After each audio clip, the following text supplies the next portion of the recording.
ప్రభు. ఆయన కళ్ళలో చేర్చబడ్డాయి, ఆయన చిన్న చిన్న నరాలు పగిలిపోయాయి. ఆయన కలవరం మాను మీద ఎండిన పోయిన వాడులాగా రక్తం ముద్దగా నడినెత్తి నుంచి అరికాలు వరకు ఎక్కడ చూసినా గాయాలు, ఎక్కడ చూసినా రక్తం రక్తం రక్తం. యేసయ్య రక్తంతో నిండిపోయింది. ఏం చెప్పమంటారు ఇంకా నీకు? ఎవరి కొరకు వచ్చాడు యేసు ప్రభు? ఎందుకు ఆ శిలువ మాను అనుభవిస్తున్నాడు? ఎందుకు ఆ శిలువ మీద వేలాడబడ్డాడు? లాస్ట్ అన్నాడు, నాలో నా నోరు దవడను అంతకపోయింది, తాగటానికి కొన్ని నీళ్ళు ఇవ్వండి, తాగటానికి కొన్ని నీళ్ళు ఇవ్వండి అని యేసయ్య అడిగితే అక్కడ ఉన్నటువంటి సైనికుడు సేదు సిరహ అందించగా అది తాగటానికి వల్లగాక, నా దేవా నా దేవా ఎందుకు నన్ను చెయ్యి విడిచితి అన్నాడు. డొక్కలో బల్లిపోటు పొడిచి ఆ బల్లెను లాగినప్పుడు రక్తమంతా కారింది. ఇంకా చెప్పండి, రక్తముతో నీరు కూడా కారిపోయింది. రక్తం కాచి నీరు కాచి ఎండిపోయిన వాడు వలె సిలువ మీద ఉన్న యేసు ప్రభు నీ కొరకే కదా ఈ త్యాగం చేసింది, మనందరి కొరకే కదా ఈ త్యాగం చేసింది. ప్రభు నమ్ముకుంటే పరలోకం ఉంది, నమ్మకపోతే పాతాళం ఉంది. నమ్ముకుంటారా?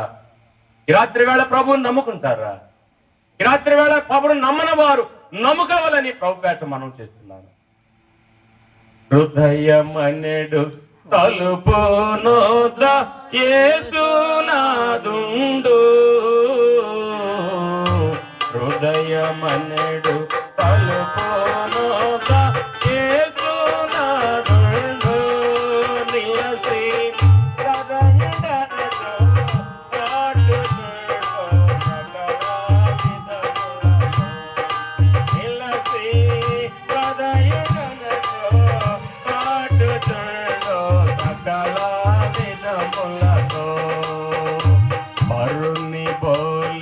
నిలుచున్నాడు పలికించి చూడు, అరుణి బోలి నిలుచున్నాడు పలికించి చూడు. అతడు పరుడు కాదు, రాక్షసుడు ప్రాణ స్నేహితుడు. అతడు పరుడు కాదు, రాక్షసుడు ప్రాణ స్నేహితుడు. అమలారా అయ్యలారా, ఆయన ఎవరో కాదండి, నీ ప్రాణానికి స్నేహితుడు, మన ప్రాణానికి స్నేహితుడు. ఒక స్నేహితుడు ఒక స్నేహితుడు ఒక స్నేహితుడిని మోసం చేసిన వారు చాలా మంది ఉన్నారు. మరొక స్నేహితుడు చంపేసిన వారు చాలా మంది పేపర్లో చూస్తున్నారు, టీవీలో చూస్తున్నారు. కానీ మన స్నేహితుడు మన కొరకు ప్రాణం పెట్టాడు. ఆయన ప్రాణం పెట్టిన దేవుడు, ఆయన రక్తం సిందించిన దేవుడు. ఆ రక్తములో మీ పాపాలు ఒప్పుకుంటే రాత్రి వేళ రక్షించబడతారు. పరలోకానికి వారసత్వం మీకు కలుగుతుంది, పాతాళం మీకు తప్పిపోతుంది. ఆ స్నేహితుడిని రమ్మని తెలుసుకుంటారా మీరు హృదయంలో? అమలారా ఇలారా, మేమందరం ప్రభు నమ్ముకున్నాం. ఈ రాత్రి వేళ ప్రభు రెండో రాత్రుల్లో ఆయన మధ్యాకాశానికి వచ్చి బోరబొట్టి ఓలగా ముందు ముదులైన వారు ఆత్మదేహాలతో లేవబడతారు. ఆ తర్వాత మేము కూడా శరీరం మార్చబడి ఆత్మదేహాలతో మేము ప్రభు దగ్గరికి వెళ్ళిపోతాం. నమ్మని వాళ్ళ సంగతి ఏందో తెలుసా? పాతాళములో అగ్ని ఆరదు, పురుగు సావదు. పాతాళములో ధనవంతుడు బాధపడుతున్నాడు, అరుస్తున్నాడు, కేకలేస్తున్నాడు. ఆ నీళ్లు లేని స్థలం ఆ స్థలం కావాలా? లాజరున్న స్థలం, నీళ్లున్న స్థలం. అబ్రహాము రమ్మున లాజరు అనుకున్నాడే, ఆ లాజరు నీళ్లున్న స్థలం కావాలన్నా, నీళ్ళు లేని స్థలం కావాలన్నా? కోరిక కావటం మీ ఇష్టం. అగ్ని ఉన్న స్థలంలో అగ్ని కావటం ఎవరికీ ఇష్టం ఉండదు. రాత్రి వేళ స్నేహితుని తెలవండి. నీ ప్రాణానికి ఆయన ప్రాణం దారపోశాడు. నీ ప్రాణాన్ని కాపాడు కొరకు ఆయన సిలువలో నీ కొరకు మరణించాడు. మరణించడమే కాదు, ఆయన మూడవ దినమున ముత్యం జీవుడిగా తిరిగి సమాధిని ఓడించి లేచాడు. యెరూషలేము వెళ్ళాను, ఇందాక తమ్ముడు చెబుతున్నాడు ప్రేమ్ కుమారు, సిలువ లాగుతున్నారు రాజమైండ్లని. కాదు, యెరూషలేములో కూడా అదే వారికి సిలువలు పెట్టారు లైన్గా. ఆడకు పోయిన వాళ్ళందరూ సిలువ ఎత్తుకొని లాగుతూ ఉంటే నేను కూడా వాళ్ళ సాయి చూసి మరి పిచ్చోళ్ళారా, మీ గుండె ఏమైతురా సిలువ లాగటానికి? మీరు మేకులు కొట్టించుకోగలరా? మీరు ఆ 3 మేకుల మధ్యలో వేలాడిన అందరూ చూస్తుండగా ఎత్తైన స్థలములో 3 మేకులు నాటించుకొని మీ ప్రాణం ఒకవేళ చనిపోతే మీ ప్రాణం ఒకరిని రక్షించేది కాదు.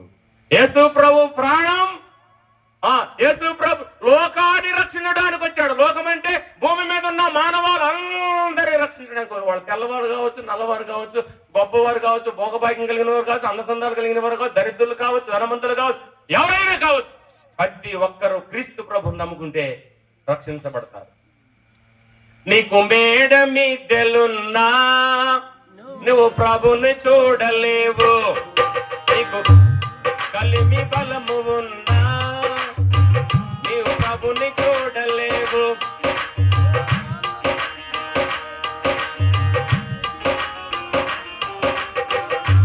ఎలాంటి వాడివైనా నువ్వెంత గనుడవైనా,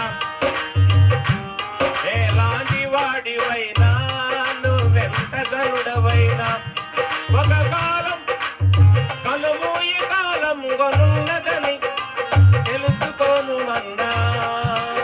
ఏమైనా దేవుని బిడ్డరా, కన్ను మూసే ఖాయం ఖాయం కదా. సంసారం ఖాయమా, సావు ఖాయమా అని చెప్పండి. ఏదో ఒకటి చెప్పండి త్వరగా. సావే ఖాయం, సంసారం ఖాయం కాదు. 3 ముళ్ళు వేసినప్పుడు జీవితాంతం ఉంటానమ్మా, జీవితాంతం నీతోనే ఉంటానయ్యా అని మధ్యలో ఇడిచిపెట్టిపోతే, ఓ నాయనో పెళ్లి చేసేటప్పుడు నాతో కలిసి జీవితాంతం ఉంటానంటే ఎడిపోయిన ఆయనో ఎడిపోయాడో తెలియదు. యేసు ప్రభు నమ్ముకుంటే పరలోకంలో నువ్వు చూస్తావు నీ భర్తని, యేసు ప్రభు నమ్ముకుంటే నీ భార్యను నువ్వు చూస్తావు, లేకపోతే నువ్వు పాతాళం పరలోకం. ఏది కావాలో ఈ రాత్రి వేళ ఆలోచించే. యేసు ప్రభు మనందరి కొరకు ప్రాణం పెట్టిన ఆయన, రక్తం చిందించిన ఆయన నమ్ముకోవడానికి ఈ రాత్రి వేళ ఇష్టం ఉందా? ఆ స్నేహితుడిని హృదయంలోకి పిలుచుకుంటావా? కళ్ళు మూసుకోండి, చిన్న ప్రార్థన చేద్దాం. ఎవరు అటు ఇటు చూడబాకండి, దిక్కులు చూడబాకండి, కళ్ళు మూసుకొని ఉండండి. నీ హృదయం అనే తలుపు దగ్గరికి వచ్చి యేసు ప్రభు నీ హృదయంలో తడుతున్నాడు. అంటే యేసు ప్రభు పరలోకం నుంచి దిగొచ్చి ఇప్పుడు తడుతుందని కాదు, వాక్యమే నీ హృదయం దగ్గరికి వచ్చి తడుతుంది. ఏమని? టీ టీ టీ, నీ హృదయం తెరు, నీ తలుపు తెరు. నీ హృదయం తెరిస్తే నీ హృదయంలోకి నేను వస్తా. ఆ మంచి యేసయ్యను, ఆ లోక రక్షకుడును, ఆ పరలోకం తీసుకుపోయే ఆ దేవుణ్ణి, ఆ స్నేహితుడిని నీ హృదయంలోకి పిలుచుకో. నీ హృదయంలోకి పిలుచుకుంటే నువ్వు గొప్ప భాగ్యం పొందుతావు, నువ్వు గొప్ప పరలోక మహాపట్నాన్ని సంపాదించుకుంటావు, పాతాళాన్ని తప్పించుకుంటావు. ఈ రాత్రి వేళ ఎవరైనా మీ హృదయంలోకి యేసు ప్రభుని పిలిచారా? పిలుచుకున్నారా? పిలుచుకున్న వారు మీరు ఒక్కటే చేయాలి. మీరేం చెయ్యదు. మీ కుడి హస్తం నేనెత్తినట్టు ఎత్తి ప్రభు చేతికి, మీ చేతికి అప్పగించండి. మీ చెయ్యిని ప్రభుకి అప్పగించండి. ఆయన నీ చేతిని పట్టుకుంటాడు. ఉన్నారా ఎవరైనా? ఎవరైనా హృదయంలోకి పిలిచిన వారు ఉన్నారా? అమ్మా, ఈ రాత్రి వేళ ప్రభు వస్తే, ప్రభుని నమ్ముకున్న వాళ్ళందరం మేము ప్రభు దగ్గరికి వెళ్ళిపోతాం. మీరు మాత్రం పాతాళానికి వెళ్ళిపోతారు. అగ్నిలో మీ ఆత్మ తిరుగుతూ ఉంటది, మీ పురుగు సావదు. ఇది మిక్కిలి అనుకూలమైన సమయం, ఇదే రక్షణ దినం. నమ్ముకుంటారా? ఎవరైనా నమ్ముకునేవారు త్వరగా ఇతన్ని ప్రార్థన చేస్తున్నాను. దేవుడిని దీవించును గాక. ఇంకా ఎవరైనా ఉన్నారా? ఇంకా ఎవరైనా ఉన్నాడా? అమ్మ, దేవుడిని దీవించును గాక.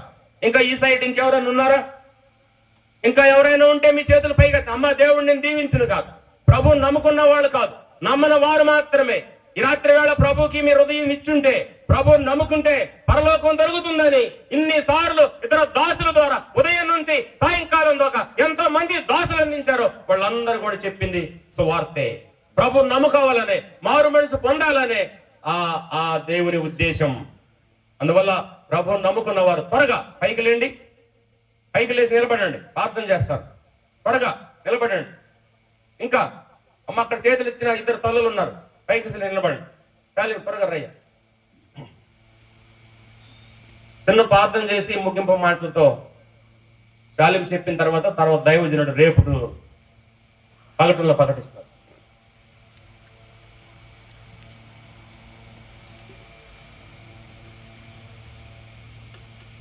ఇంకా ఎవరైనా ప్రభువుని నమ్మడానికి ఇష్టపడిన వారు. ఇద్దరు దైవజనుల ద్వారా చాలా శ్రేష్టమైన మాటలు మనం ఆలకించాం. ఒక వ్యక్తి దోషము, ఒక గ్రామ దోషము, ఒక పట్టణ దోషము, సర్వలోక ప్రజల దోషం. ఈ దోషం అనేది నరకానికి తీసుకుని వెళుతూ ఉంది. నాచు ఒక నాయకుడిని చేసింది మోషేను. అలాగే చేప నుండి చేప కడుపులో ఉన్నటువంటి యోనా ప్రార్థించాడు. ఒకసారి ఆలోచన చేయండి. మన కొరకే ప్రభు అయిన యేసుక్రీస్తు పశువుల తొట్టిలో పరుండబెట్టబడ్డాడు. ఏ పాపము ఎరుగని వాడు, పరిశుద్ధతలో మహనీయుడు. నా ప్రియమైనటువంటి చెల్లి, ప్రియమైనటువంటి అక్క, తమ్ముడు, అయ్యా, అమ్మ, ఇది అనుకూల సమయము, ఇది రక్షణ దినము. రేపు ఏమి జరుగుతుందో మనకు తెలియదు. నీ కొరకు, నా కొరకు కలవరిలో ప్రాణం పెట్టిన ప్రభువుని మనం చూశాం ఇప్పుడే. ఆయన గురించి ఆలకించాం ఇప్పుడే. ఆయన మన కొరకు రక్తము కార్చాడు. ఆయన మన కొరకు ప్రాణమును ధారపోశాడు. సమాధి గెలిచి లేచాడు. ఇంకెవరైనా ముందుకు రండి ఒకసారి.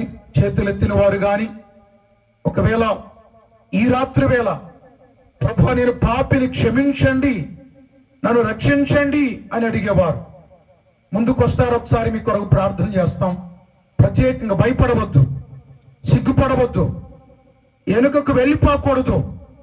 దేవుడు నిన్ను రక్షించడానికి సిద్ధంగా ఉన్నాడు. ఎవరైనా సరే నేను చెప్పే మాటలు పలకండి ఒకసారి. యేసు ప్రభువా, నేను పాపిని, నన్ను క్షమించండి. యేసు ప్రభువా, నేను పాపిని, నన్ను క్షమించండి. ఈ మాట ఎవరైనా చెప్పేవారు, చెప్పినవారు, అదిగో చేతులెత్తిన వారు ముందుకు వస్తున్నారు. రండి, భయపడవద్దు, వెనుక అడుగులు వేయొద్దు. మంచి సమయం ఇది. దేవుడు నిన్ను రక్షించడానికి ఇష్టపడుతూ ఉన్నాడమ్మా. యవనస్తులారా, ఇది అనుకూల సమయం. ప్రార్థన చేసుకుందాం, ప్రార్థన చేసుకుందాం. నీ కుటుంబాన్ని విడిచిపెట్టేవాడు కాదు, మరిచిపోయేవాడు కాదు. అనేక పరిస్థితుల్లో కృంగిపోతున్నావా, జారిపోతున్నావా? యేసుక్రీస్తు ప్రభువారు ఉన్నారు నీకు తోడై ఉండి ఏ విధంగా బలపరచాలో, ఏ విధంగా స్థిరపరచాలో, ఏ విధంగా నీ జీవితాన్ని బాగు చేయాలో ఆయన తప్ప మరొకరు లేరు. ఆయన సజీవుడు. కాబట్టి నీ జీవితాన్ని బాగు చేస్తాడని తెలియజేస్తూ ప్రార్థన చేసుకుందాం, ప్రార్థన చేసుకుందాం. ప్రార్థన చేసిన తర్వాత రాజ్ కుమార్ అన్న మిగిలిన ప్రకటనలు ముగింపు తెలియజేస్తారు. మహాపరిశుద్ధుడైన తండ్రి, మా ప్రభు అయిన క్రీస్తు యేసు శ్రేష్టమైన నామములో మీకు కృతజ్ఞతాస్తుతులు చెల్లిస్తూ ఉన్నాం తండ్రి. 16వ తారీఖు 15వ తారీఖు రాత్రి నుండి కంజి వారిపల్లిలో 16 రాత్రి వరకు జరిగించారు. ఈ 17వ తారీఖు నుండి ఆయన ఉదయం నుండి 18 రాత్రి వరకు కూడా estate brother and Christian assemblies లో జరుగుతున్న ఈ ప్రత్యేక సభలను బట్టి కూడా కృతజ్ఞతలు చెల్లిస్తున్నాం. దైవజనులను ప్రేమ కుమార్ గారిని బలపరిచి వ్యక్తి దోషం, గ్రామ దోషం, పట్టణ దోషం, సర్వలోక దోషం నుండి విడిపించడానికే ఏ పాపం ఎరగన వాడు మన దోషాలు భరించాడని యేసుక్రీస్తు ప్రభు మీరు ప్రకటించబడినందుకై మీ స్తోత్రములు చెల్లిస్తున్నాం. మీ దాసులు ప్రేమానందం గారిని కూడా బలపరిచి నాచు ద్వారా ఒక శ్రేష్టమైన నాయకుడు మోషే వచ్చాడని, అలాగే ప్రభు చేప నుండి కూడా బయటకు వచ్చినటువంటి యోనాను మేము చూడగలుగుతున్నాం. అలాగే కాకుల ద్వారా పోషించబడిన ఏలియాను బట్టి మేము చూడగలుగుతున్నాం. ఈ రీతిగా యేసు ప్రభువారు పశువుల తొట్టిలో పరుండబెట్టబడినప్పటికీ కూడా ఆయన మా కొరకే ప్రాణమిచ్చి తిరిగి లేచిన రక్షకుడని, విమోచకుడని మేము చూడగలుగుతున్నాం.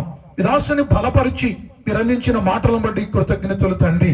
తండ్రి, ఈ రాత్రి వేళ ఎవరైతే చేతులెత్తారో, ఎవరైతే తీర్మానం చేయడానికి ముందుకు వస్తున్నారో, స్థిర మనసు ఒప్పుకోవడానికి ఇష్టపడ్డారో మీరు దీవించండి తండ్రి. వారి కుటుంబాన్ని, వారి జీవితాన్ని మీరు రక్షించండి.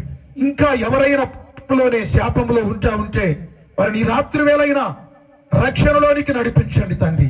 రేపు ఉదయం, రేపు మధ్యాహ్నం, రేపు రాత్రి కూడా జరిగే ఈ ప్రత్యేక సభలలో శ్రేష్టమైన ఉపదేశాలు, శ్రేష్టమైన పాటలు, శ్రేష్టమైన మీ సందేశాలు అనుగ్రహించి మహిమపరచబడమని, ఇక్కడ చేరిన ప్రతి బిడ్డను నిండారుగా దీవించమని, ఈ పరిచర్యను దీవించమని మా ప్రభు అయిన యేసుక్రీస్తు వారి శ్రేష్టమైన ఉన్నతమైన ఘనమైన నామములో స్తోత్రములు చెల్లించి ప్రార్థన చేయించున్నాము పరలోకమందున్న తండ్రి.